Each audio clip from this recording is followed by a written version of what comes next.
So change is the only constant. We've all heard this phrase before.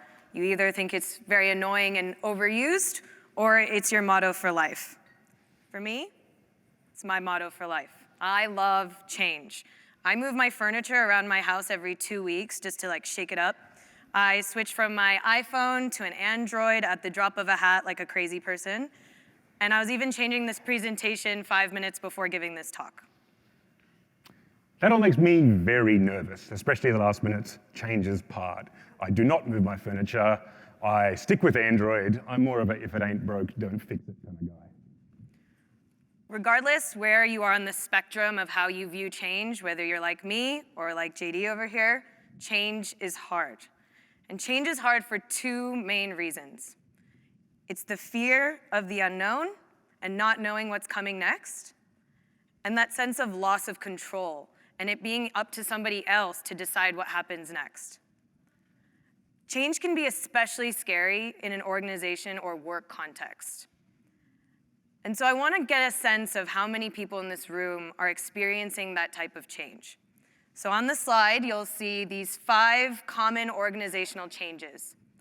And I want a raise of hands in the last 6 months if you've experienced one of these things. 2 of these things? 3? 4? All 5? All right, that's a lot. Atlassian does a quantitative study twice a year called the State of Teams Report. It's assessing 1,500 people across the USA and Australia. And it's basically trying to understand the health of teams, the state of teams in the world today. And in the latest report, the people who have experienced these organizational changes, just like you guys in this room, 83% of those people understand the business benefit of change. They understand that it's necessary for scaling, necessary for growth, it's necessary for a business to have these types of changes. But of those 83% of people that experience these changes, a majority of them reported higher levels of burnout, loss of connection, a lower sense of belonging, and they had a higher likelihood of quitting in the next 3 months. And so what does that tell you about change? It tells you that there is a human cost to the change we create in our organizations. We know it's necessary for business to run, to scale, to grow, but are we thinking about the impact that it has on our people and on individuals? Let's break this down a little bit further. As an individual experiencing change, what happens, right? Change is announced. The strategy's changing. We're going through a restructure, a reorg. And as an individual within that organization, I wait. I wait for clarity. I wait for direction. I'm waiting to see how this information is going to impact my day today. And when I don't get those answers, I go back to work. I'm assuming it's the same unless someone tells me otherwise. I'm not really sure. I'm losing that sense of, am I aligned to that bigger strategy, that bigger change? And because we're not having those conversations openly and discussing that as a team, I start to feel like I'm alone, and I'm the only one that is seeing that there's something happening and I'm not connecting to it. I feel that sense of disconnect and lack of belonging. And when all of this starts to continue and not get addressed, I lose that sense of confidence in myself. I lose the understanding of my role and value on a team, and I start to spiral, and that is what causes me to think that maybe I don't belong here anymore. And so it's not too surprising that 83%, the majority of those people, were recording those higher levels of burnout. And so I want to tell you a true story of connection and how it relates to change. So let's rewind early 2021. We were forming our team, and we knew that we wanted to be a different kind of team. Not really sure what that meant at the time, but it just meant let's do something different than what we normally do. So instead of creating the vision, the mission, creating our strategy, we decided to pause all of that and learn about each other as people. You know, what are our hopes and fears for this team? Why did we join Atlassian? What are our pet peeves? There were some interesting ones. How do you build trust with each other? What's different? What's the same? We just spent all of that time getting to know each other as people first. not really knowing what that was going to lead to later and down the track. Fast forward a year and a half, I, as a lover of change, decided to create the biggest change in my life, which is have a baby girl. And obviously, lots of uncertainty, lots of unknown, definitely a huge amount of loss of control. And the scariest thing to me was coming back to work and not knowing how my role or my career was going to shift when I come back. How am I going to be a full-time mom and a full-time employee at work and still achieve things that I've always wanted to achieve? And so I came back, and the first day I came back, every single one of those common organizational changes happened in 6 months. Team members left, team members joined, I got a new manager, it was a completely different strategy, we even had different job titles. And so I came back, and even me, big fan of change, was like, what is happening? This is absolutely crazy. I agreed with those changes. I think they made so much sense. It was inevitable changes that we needed to make. But to experience them all on the first day back was a lot. So I started to spiral. I was waiting for, okay, how's my role affected by this change? Is my work different? Is it the same? So I started doing the same thing. It was not the same. I was feeling like I was the only one experiencing this by myself because everyone had been there for the 6 months. I was the only one that hadn't been there. And so I was losing already that confidence that I showed up not having on that first day back from maternity leave. And so I decided, why am I the only one? And so I turned to JD, my very stoic, somewhat emotionless facing colleague, and I was like, how are you okay with this? What's been happening? Is there a secret to something? Did I miss something? I looked back at Saakshi with my semi-emotional face, and I said, I know we'll figure it out as a team. I knew from that time we spent building those strong foundations, I knew what motivated my teammates, I knew what their pet peeves were, I knew why they were here, I knew their hopes and fears. I knew I had a support system in them, and that we could lean into each other to process those changes, understand them, unpack them, and ultimately go on to bigger and better things. And he was right. It just took me a while to catch up. So instead of suffering alone, instead of waiting for direction, we decided to do things a bit differently now that I was back. So first, we turned to each other. We turned to the team, and we went back to what were our hopes and fears for this team? Where were we on this emotional journey of change? Some people were further along, had accepted it, moved forward. Others, like me, still trying to understand what was happening. Once we did that, we went back to our purpose. Why did we join this team? What did we want to achieve? And why did we join Atlassian to do it? And that really helped us get re-motivated, reinvigorated, and get back to why we came here in the first place, beyond the restructures, beyond the changes in strategy. And so we did what we do best, and we experimented. So we parked the roadmap, we parked our sprints that we had planned for the next few weeks, and we decided, what if we took a single day to just approach a problem that we were all really excited about? And we have plenty of those, and we just picked one, and we decided, all right, we're gonna spend this day, this one day, ideating, coming up with solutions. And on that day, we came up with some terrible ideas, terrible. And then we came up with some really good ones because we were having so much fun. We were reminded for why we joined the company, why we joined the team. And what started as an expectationless day with nothing that we had to really achieve by the end of it except come together as a team, we actually made a real solution. We solved a real problem for teams. We designed a new play, and we shipped it. We ended up testing it with a lot of Atlassian teams.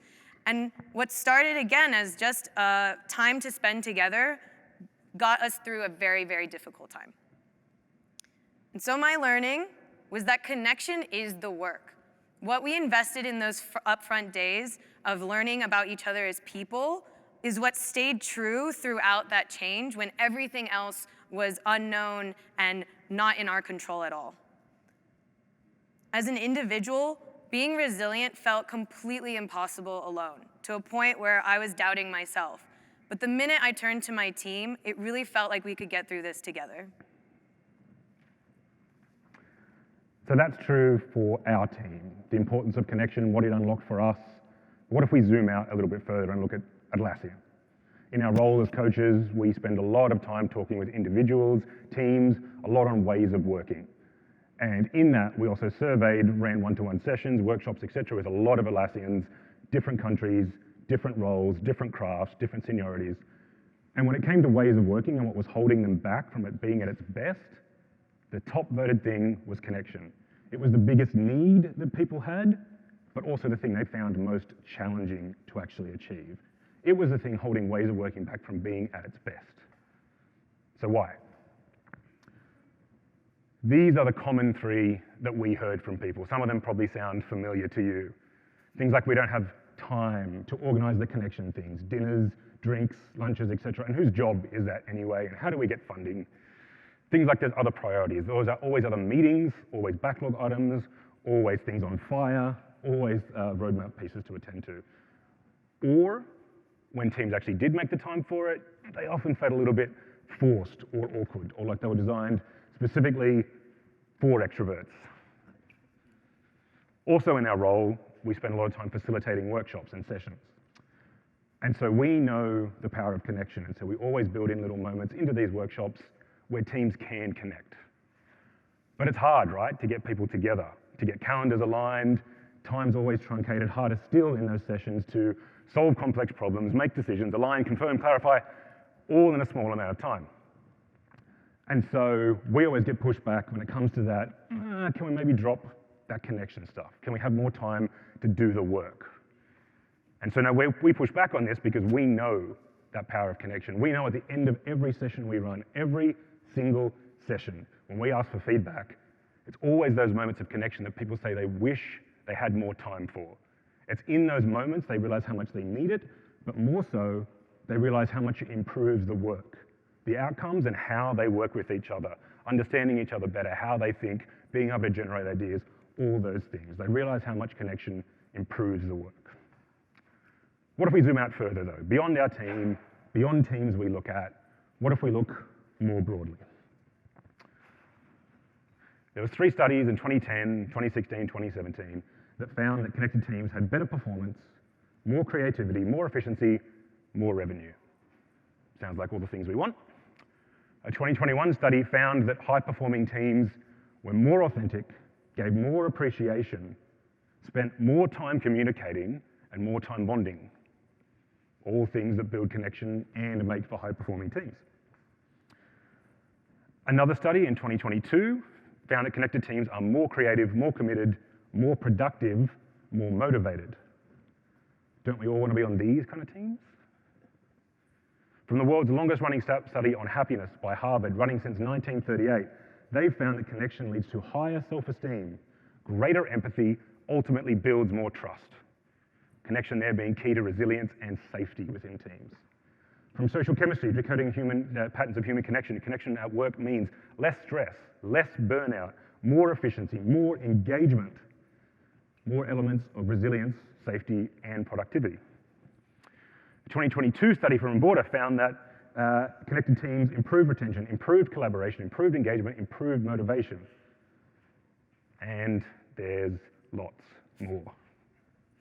So, traits of a connected team have more psychological safety. They are more motivated. They are better at collaboration.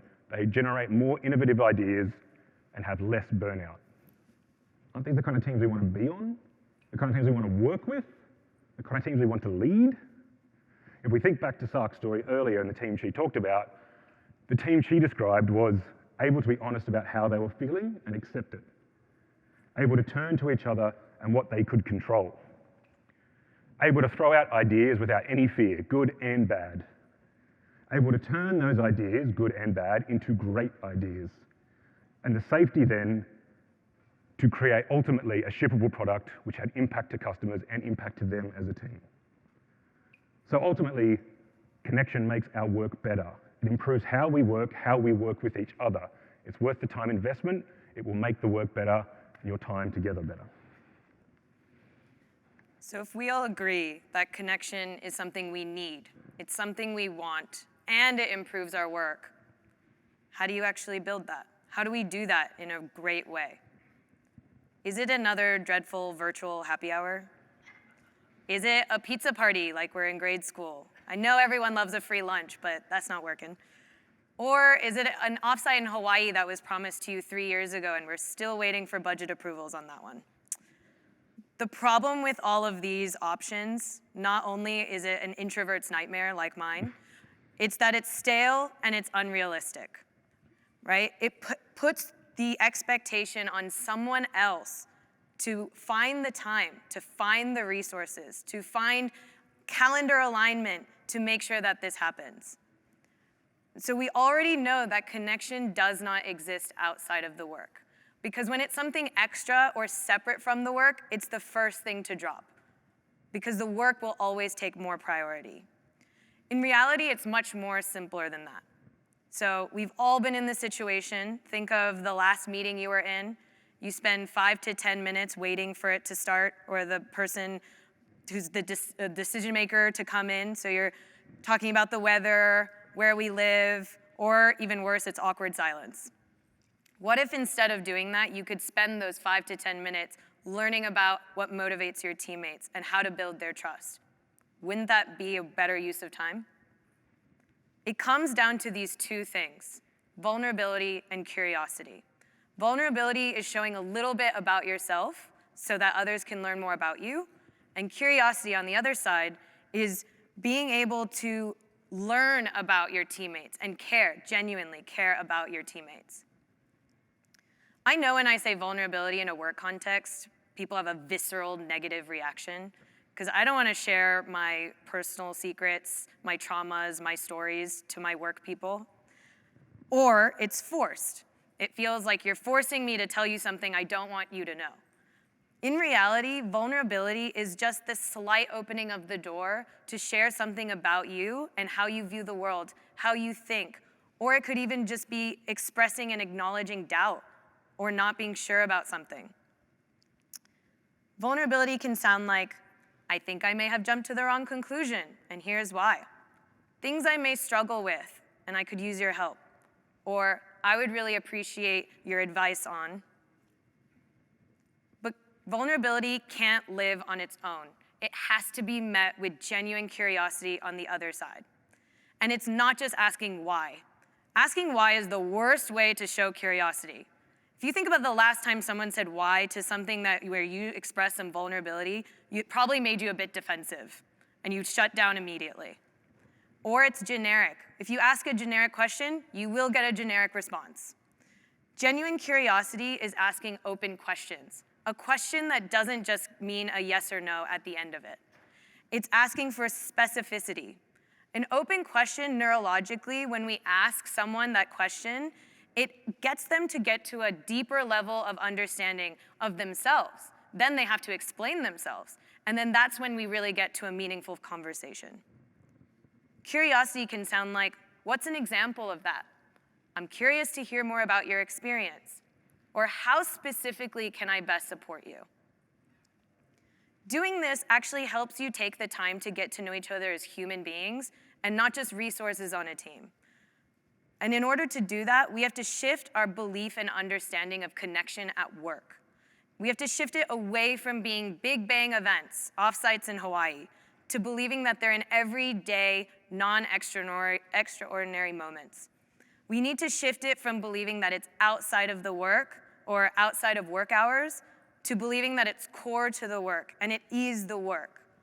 And then we have to shift it from being someone else's job, the leadership's job, the manager's job, the product manager's job, to believing that it's your job and something that you can do in every single conversation.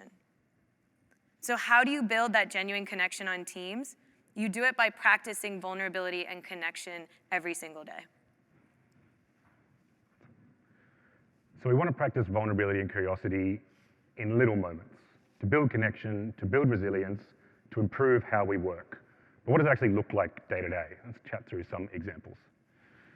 First is open questions, asking open questions of each other, questions to learn more about each other. These can be simple one-to-one chats, or as Saakshi already mentioned, another example of these is the icebreakers at the start of meetings. I want you to take a moment, pause, think back to a terrible icebreaker you've been in before. What did that look like? What did that feel like? Was it a bit awkward? Does it make you feel anxious? Is it a bit out of place? Or is it something trivial like, what's your favorite color? Or is it something stressful like, quickly, tell me a childhood trauma of yours? Or is it something awkward like, make a barnyard animal noise and we'll guess what it is? Or take a picture of your feet and share with the group. I won't ask you to do any of these. These are poor because they have nothing to do with the work, nothing to do with learning about each other and how to get the most out of each other. Instead, when they're done well, they're purposeful. If it's a retrospective session, ask people what's a key lesson they have from school they carry with them today. If it's a planning session, something like how would they spend $10 million? What's the kind of thought process they go through when they prioritize? When it's done well, it's authentic and it's meaningful. It reveals something about that person that makes working with them easier, better, simpler. You help understand them, where they come from, and it helps get the most out of each other. The second thing you can do is show recognition. And it's way more than just saying thank you. When we say thank you with no context, with nothing beyond that, it's generic and feels like a checkbox exercise. And it's almost like we throw that away. Or even worse, it's assumed. You don't say thank you because you just think everyone knows that you appreciate them or you value them as a teammate. Recognition is another way to give positive feedback and create that feedback loop for your team. So when recognition's done well, it's specific. It tells you the exact behavior, the exact circumstance, the exact situation that you appreciate and value about that person. Whether it's, I appreciate your clarity of thought around setting boundaries. It's also, when it's done well, recognition is public. Take it away from the one-to-one behind closed doors. Share it with the team. And what that does is it builds momentum around that person, and you actually are removing that imposter syndrome or that internal dialogue for that person by sharing it with your teammates. And then, when you do that, you're role modeling. You're taking recognition out of being a special thing or making feedback something that happens once a year in your performance review, and you're baking it into your everyday conversations as a team so that it becomes the fabric of your team culture. The easiest way to show vulnerability is by asking for help. And that seems really simple, but it builds connection because you acknowledge that you can't do something alone or you don't want to. It invites others in as you declare that we're actually better together. It shows curiosity about someone else's thoughts, experience, opinions. When done poorly, it can feel obligatory, like they don't really care. Or it's rushed, there's no real time for you to contribute meaningfully. Or worse, instead of helping, you're kind of being asked to own and drive this thing forward. Now, there's different ways to ask for help. That can be simply in Teams, in Slack. Or another way, in the Atlassian playbook, we have a template called a My User Manual. This is a guided set of questions to help people learn about each other. The example up here on the screen, asking for help by asking about what you need in the team, by what your strengths and weaknesses are. Help in living this. When it's done well, it's open and honest. It practices vulnerability. When done well, it's a conversation. You can see the highlights there where comments were generated. I'm showing a little vulnerability here because this is actually my user manual. And if we click into one of those comments there where I've said what's important to me is reliable teammates, one of my teammates, Caroline, specifically dug into this. And you can see that authentic curiosity from her. Questions like, what does this mean to you? What are the key behaviors that make you feel this way? And the conversation that then started. So when done well, it's lived. I've seen Caroline practice and reference this numerous times, which has helped build that sense of team, sense of connection, makes it real, makes me know I care, makes me know she cares, and builds that connection and support that we have. Building on that My User Manual example, if you're looking for a simple place to start, use this play. It's in the Atlassian playbook. It's a simple set of template questions you can each answer individually, share with your teams. It's a key practice for us that we did as a team, where we talked about our fears, our hopes, our pet peeves, what it takes to build our trust, and key to my confidence when Saak turned to me and asked how I was fine through that change. You can include your own questions, you can use them as icebreakers, or use them to start a conversation. So, remember, it's little moments during the work. It's not big bang, it's not up to somebody else. There's 3 simple moments where you can practice building connection, building resilience, improving how you work together. Be authentically curious. Show recognition. Acknowledge the help you want or need. And you can start these now. I challenge you to try and do these by the end of the week with one of your team members and look for any other ways to practice little moments of vulnerability and curiosity during the day. And so, connection. If we go back to change, and change being the only constant, and we know that change is inevitable for our businesses, for our organizations, the way that we can power ourselves through that change is through connection, because connection builds the resilience. Instead of just asking teams to be resilient and keep going on, we can build connection into those teams so that they can go through it together. Connection isn't just for connection's sake. That's where virtual happy hours fall short. Connection improves our work. It makes us more productive. It makes us feel safer. It makes us more creative and more innovative. And connection is a continual practice. It's not the big bang events. It's not something after work where you have to choose your family or your teammates. It's actually in the littlest moments of your day where you practice vulnerability and curiosity. Thank you so much for your time. Really appreciate it. And if you have any questions.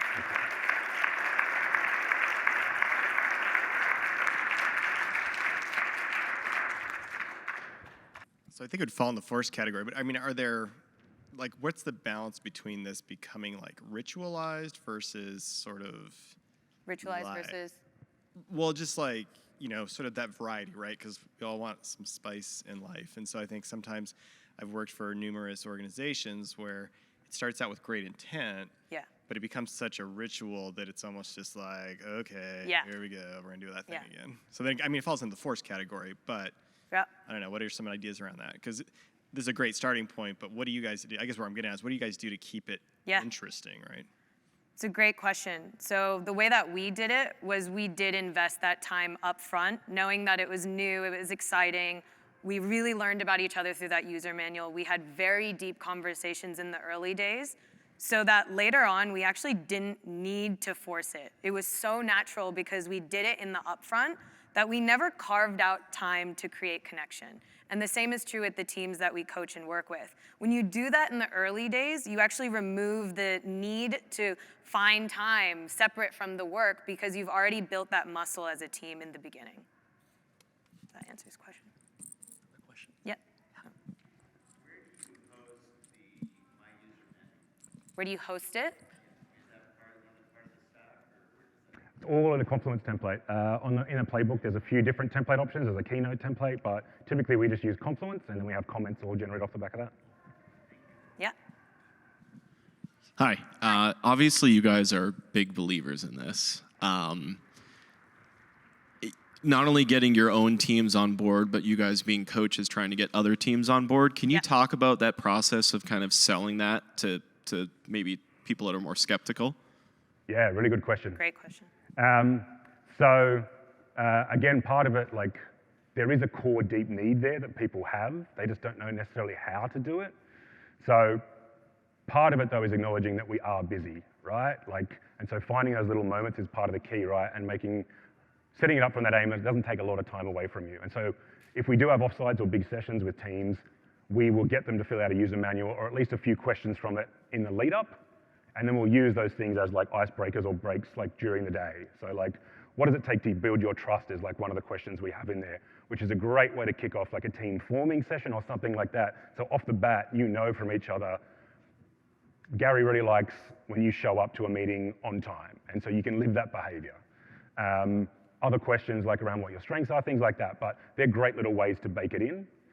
If you want, you can even like ping those different questions in Slack or something like that. But finding those little moments to kind of live these things. Again, things like thanking people and demonstrating that publicly, very quick, takes no time at all. Your teammates will see that. They'll see the recognition, they'll see the conversation that started. It'll become a little bit infectious. So it's all about finding those little moments to do these little bits and pieces. Yeah, I think role modeling it. We've dealt with a team where a single person really wanted to invest in connection, and the two others were like, I don't have time for this. We have so much other stuff going on. And what that person learned was a little bit about, had the small talk of like, hey, what's your pet peeve about, whatever. And you could see this person reinforcing it in her behaviors, just like JD said. So even though you may not convince other people, by demonstrating it, you're already creating that connection between you and that person, and it is infectious. It's very hard to see other people behave that way and not return that behavior back.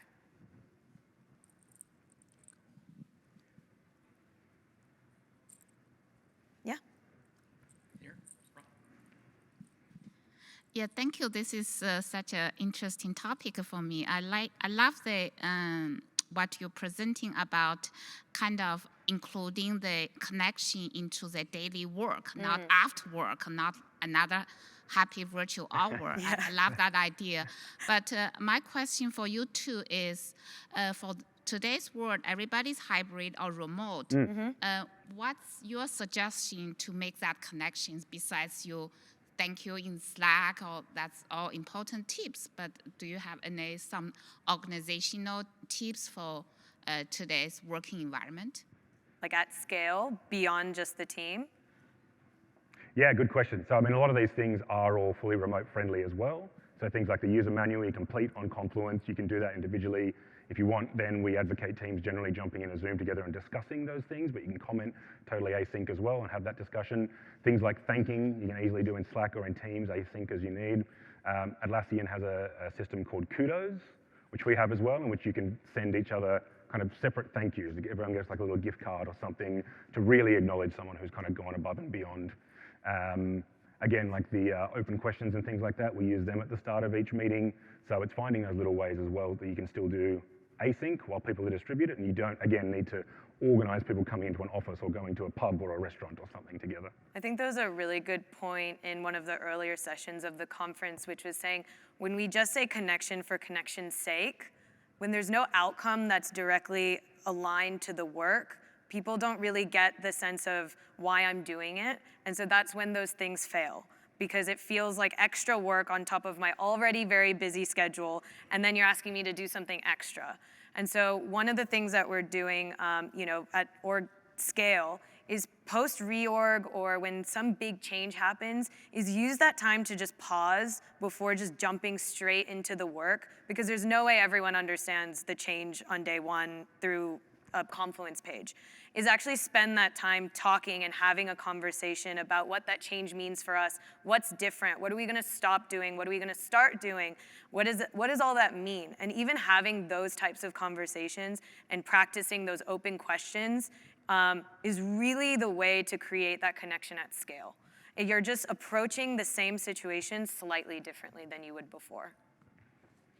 I'd add to like moments of onboarding, like when new starters come on board, like they would do something like fill out a user manual. They can read everybody else's on the team, helps get them to understand and know each other too as they onboard. Yeah, I have a question. Our group is actually quite good at doing Right. all this, but now we have to work with other groups. Yeah. And there could be a different culture within Yeah. that group, or worse yet, it's the leader of that group, Yeah. the manager who doesn't want to buy in. So, so modeling is great. I agree with that. But then we have an additional problem, I think, with a lot of change with our organization is our CEO. And a lot of people take cues from him. So if he doesn't buy into something, it just doesn't happen. Yeah. So you have any suggestions on how we can sort of make what we do in our group contagious, to help a little bit? So we've all been in that situation where a leader does not approve or it's not important, and therefore the domino effect does the exact opposite. I think, to your point, role modeling, I would say, is number one. And it's a slower burn, but it's something where you're preserving your culture and it becomes contagious. Because if you guys are having a good time, enjoying working together, people want that. So that's number one. Number two, I would say, is if you're setting up sessions like you're running a meeting, you have a sense of control on how that session is run. And so that would be my opportunity to say like, hey, just entertain me for a bit. We're gonna do something to just, break the ice, and use that as an opportunity to get people to open up and talk about themselves so that you can learn about them, then you can recognize their behaviors, and then you're role modeling it for them as well. So there's a few ways that you could go about doing it.